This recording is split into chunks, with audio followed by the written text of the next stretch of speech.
West గోదావరిలో మొత్తం 15 నియోజకవర్గాలు ఉండగా దాంట్లో ఏ నియోజకవర్గాల్లో ఏ పార్టీ అభ్యర్థి గెలిచే అవకాశం ఉందనేది మనం తెలుసుకునే ప్రయత్నం చేద్దాం. ముందుగా కొవ్వూరు. ఈ కొవ్వూరు రిజర్వ్డ్ కాన్స్టిట్యున్సీ.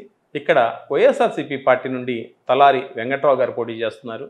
అలాగే టీడీపీ పార్టీ అభ్యర్థి గారి పేరు కూడా తలారి వెంకట్రావు గారే. అయితే ఇక్కడ కొవ్వూరు కాన్స్టిట్యున్సీలో టీడీపీ పార్టీ అభ్యర్థిగా ఉన్నటువంటి వెంకట్రావు గారు గెలిచే అవకాశాలు ఉన్నట్టుగా తెలుస్తుంది.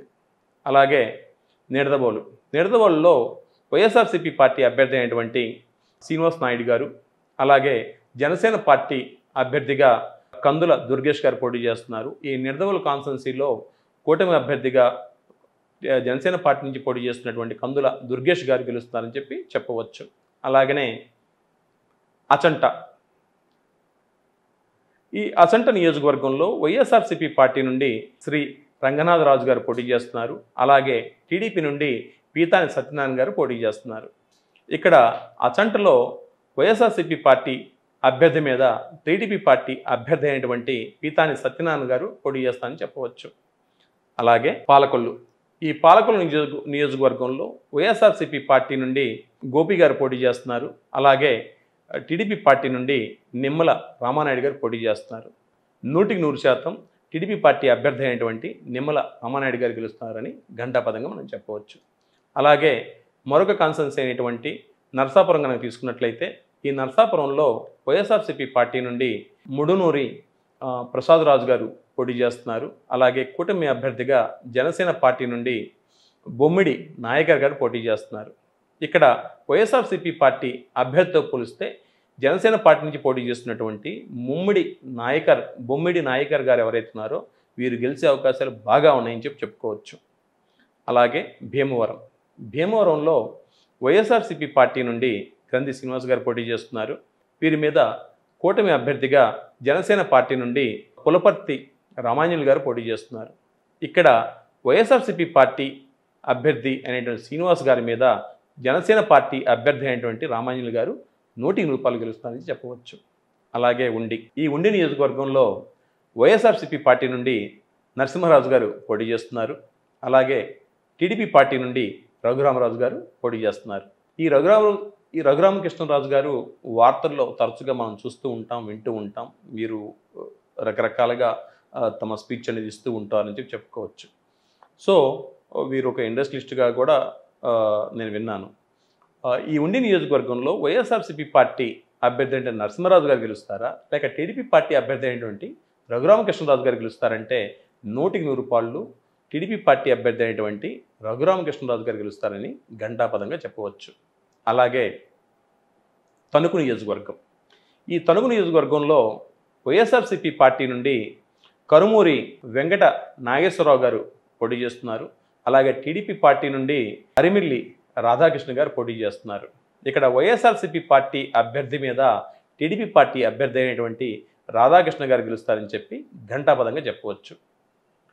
తాడేపల్లిగూడెం నియోజకవర్గంలో వైఎస్ఆర్సీపీ పార్టీ అభ్యర్థిగా కొట్టు సత్యనారాయణ గారు పోటీ చేస్తున్నారు. జనసేన పార్టీ నుండి బొలిశెట్టి శ్రీనివాస్ గారు పోటీ చేస్తున్నారు. ఇక్కడ వైఎస్ఆర్సీపీ పార్టీ అభ్యర్థి గెలుస్తారా, జనసేన పార్టీ అభ్యర్థి గెలుస్తారా అని తీసుకున్నట్లయితే వైఎస్ఆర్సీపీ పార్టీ అభ్యర్థి మీద కూటమి అభ్యర్థిగా పోటీ చేస్తున్నటువంటి జనసేన క్యాండిడేటు బొలిశెట్టి శ్రీనివాస్ గారు గెలుస్తారని ఘంటాపథంగా చెప్పవచ్చు. అలాగే ఈ ఉంగటూరులో వైఎస్ఆర్సీపీ పార్టీ నుండి పుప్పాల వాసుబాబు గారు పోటీ చేస్తున్నారు. అలాగే జనసేన పార్టీ నుండి ధర్మరాజు గారు పోటీ చేస్తున్నారు. ఇక్కడ ఉంగటూరులో వైఎస్ఆర్సీపీ పార్టీ అభ్యర్థి మీద కూటమి అభ్యర్థి అయినటువంటి జనసేన పార్టీ లీడరు ధర్మరాజు గారు గెలుస్తారని చెప్పవచ్చు.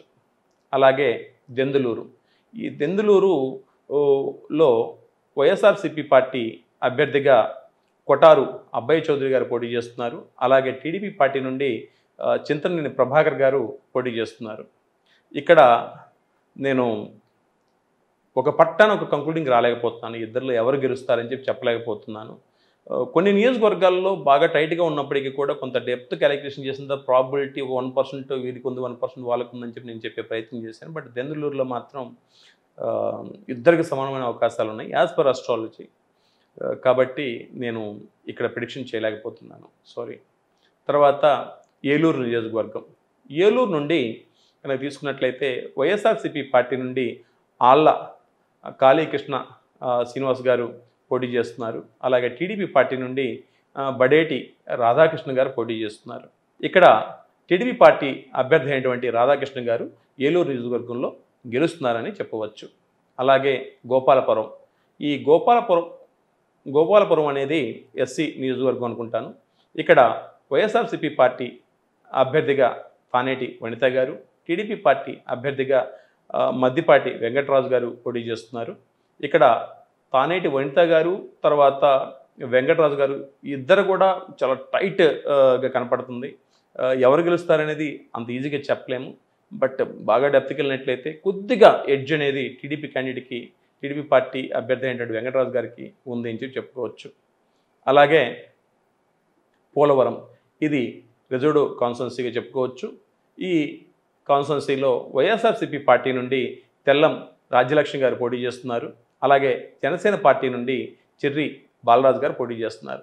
ఈ పోలవరం కాన్స్టిట్యున్సీలో 100కి 100 రూపాయలు ఖచ్చితంగా తెల్లం రాజ్యలక్ష్మి గారు వైఎస్ఆర్సీపీ పార్టీ నుంచి గెలుస్తున్నారని చెప్పి చెప్పవచ్చు. అలాగే చింతలపూడి.